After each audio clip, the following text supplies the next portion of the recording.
Hello friends, good morning. আবার চলে এলাম তোমাদের সামনে একটা নতুন ভিডিও নিয়ে। তো আজকে সারাদিন যা যা রান্নাবান্না করলাম এবং কাজ করলাম সেগুলোই তোমাদের সাথে শেয়ার করব। তো ভিডিওটি শেষ পর্যন্ত দেখতে থাকো, আশা করছি ভালো লাগবে। তো চলো ভিডিওটা স্টার্ট করা যাক। সকাল সকাল একদম কিন্তু 7টার সময় উঠে গেছি, যেহেতু তোমাদের দাদাভাইয়ের জন্য টিফিন বানাতে হবে। তো সব দিন ভিডিও করা সম্ভব হয় না, তো সেই কারণে দেখানোও হয় না। তো এই যে আমি এখন আলুটা ভেজে নিচ্ছি, আর আলুটা ভাজা বসিয়ে দিয়ে আমি ময়দাটা কিন্তু মেখে নেব। যেহেতু একটু তাড়াহুড়ো আছে, তো এক এক করে করলে হবে না। তো যার কারণে আলুটা ভাজা বসিয়ে দিয়ে ময়দাটা মেখে নিয়েছি এবং তাড়াতাড়ি করে এই যে রুটিটাও বেলে নিয়েছি। আর তার মধ্যে কিন্তু আলুটা ভাজা হয়ে গেছে, আর এখন তাড়াহুড়ো করে রুটিটাও বেলে নিচ্ছি। আর রুটি করেছি, 3টে রুটি করেছি। তোমাদের দাদাভাই তো বেশি খাবে না, ওর 2টো আর আমার একটা হলেই হয়ে যাবে। তো 3টে রুটি সকালবেলার জন্য আমাদের পারফেক্ট টিফিন। তো এই দেখো এক এক করে রুটিগুলো এখন ভেজে নিচ্ছি। আর এক এক করে বলতে আমি একসাথেই ভাজছি, একটা একটা করে ভেজে রুটি করার মতন আমার সময় নেই। আর আমি একটা একটা করে করি না, আমি এইভাবেই করি। আর যেহেতু এক হাতে ক্যামেরা, তো আর এক হাতে রুটিটা আমি ঠিক উল্টোতে পারছিলাম না, তো ঠিকঠাকভাবে ফোলেনি। তো কিছু ব্যাপার না, নিজেরাই খাবো, কোনো অসুবিধা নেই। তো এই যে তোমাদের দাদাভাইয়ের টিফিন ভরে দিয়েছি, নিজের জন্য একটা সাইড করে রেখে দিয়েছি। দেওয়ার পরে এখন বিছানাটা গুছিয়ে নিয়ে, আর তার মধ্যে কিন্তু টিফিনটাও খেয়ে নিয়েছি। এখন চলে আসবো রান্না। তো এই যে বেগুন কেটে নিচ্ছি, আজকের হবে বোয়াল মাছের ঝাল আলু দিয়ে। আর বেগুন দিলাম, বেগুনটা অ্যাকচুয়ালি আমার জন্যই দিলাম, কারণ তোমাদের দাদাভাই তো খায় না। তো এই যে বেগুনটা ভালো করে কেটে আর আলুটা ছাড়িয়ে নিচ্ছি, আলুটা পরে কাটছি। আর আমটাও ছাড়িয়ে নিয়েছি। আর কয়েকদিন কিন্তু আমাদের বাড়িতে রোজ আমের চাটনি হচ্ছে। আর যেহেতু গরমটাও খুব পড়েছে, আমের চাটনিটা খুব ভালো লাগে। আর তোমাদের দাদাভাই আম খায় না, কিন্তু আমের যে ঝোলটা থাকে সেই ঝোলটাও খায়। তো এই জন্য দুজনের জন্যই মোটামুটি করি। আর কথা বলতে বলতে দেখো পেঁয়াজ টমেটো যা যা বোয়াল মাছের জন্য লাগে সেগুলো হয়ে গেছে, আর বোয়াল মাছটাও ভেজে নিয়েছি। এখন আলুগুলো ছাড়িয়ে রেখেছিলাম, আর সেইগুলো এবারে কেটে নেব আলুগুলো। আর আজকের আলুগুলো কিন্তু একটু অন্যরকম কাটছি, দেখো লম্বা লম্বা করে। যখন আসলে কি বলো তো, যখন যেমন মন চায় তখন সেরকম করি। তো কাটাকুটি কমপ্লিট করে ঘরটাও গুছিয়ে নিয়েছি, অনেক কাপড় চেয়ারের মধ্যে গুছিয়ে নিয়েছি, পাট করে নিয়েছি।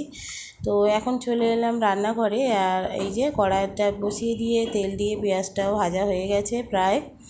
তো এবার মশলাগুলো এক এক করে দিয়ে দেবো। আজকের কিন্তু আলুটা আগে ভাজবো না, আগে মশলাগুলো দিয়ে দেবো।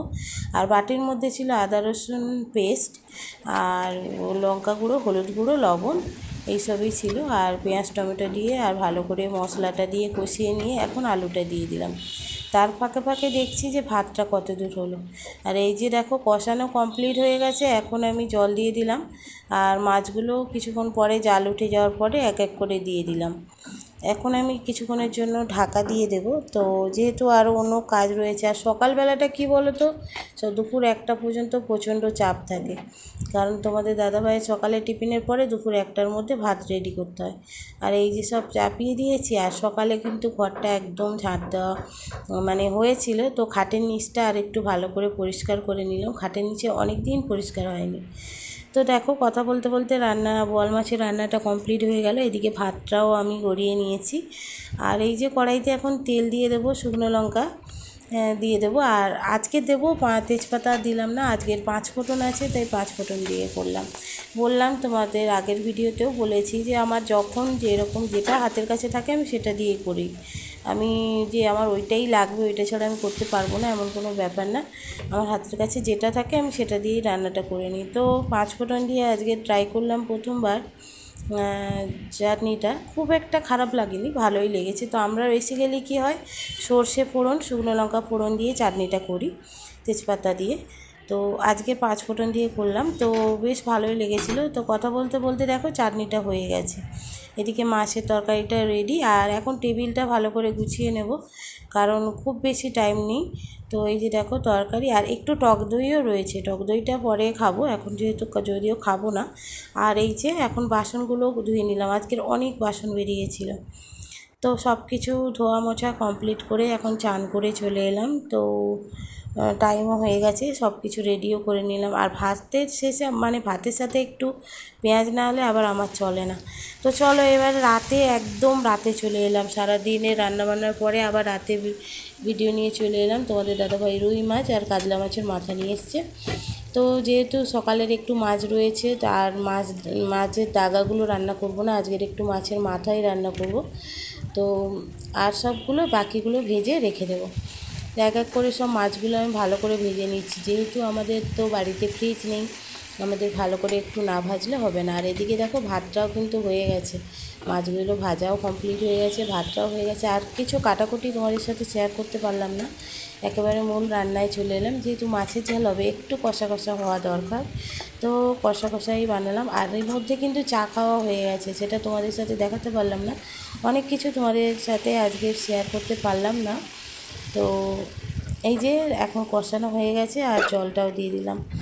এবারে যে কটা মাছ আমরা দেবার সেগুলো দিয়ে দিলাম, ভালো করে দিয়ে ঢাকা দিয়ে দিলাম। তো মাঝে মাঝে খুলে দেখছিলাম যে রান্নাটা কত দূর, আলুটা সিদ্ধ হয়েছে কিনা। আর আজকে যেহেতু আলু দিয়ে করেছি, তাই বারবার একটু চেক করতে হচ্ছে। তো চলো ফাইনালি কিন্তু রান্নাটা হয়ে গেছে, গ্যাসটাও অফ করে দিলাম। আর আজকে সারাদিনের এইটুকু ভিডিও তোমাদের সাথে শেয়ার করতে পারলাম। তো আশা করি তোমাদের ভালো লাগবে। তো চলো, আর আজকের মতন টাটা। চলো দেখা হচ্ছে নেক্সট ভিডিওতে।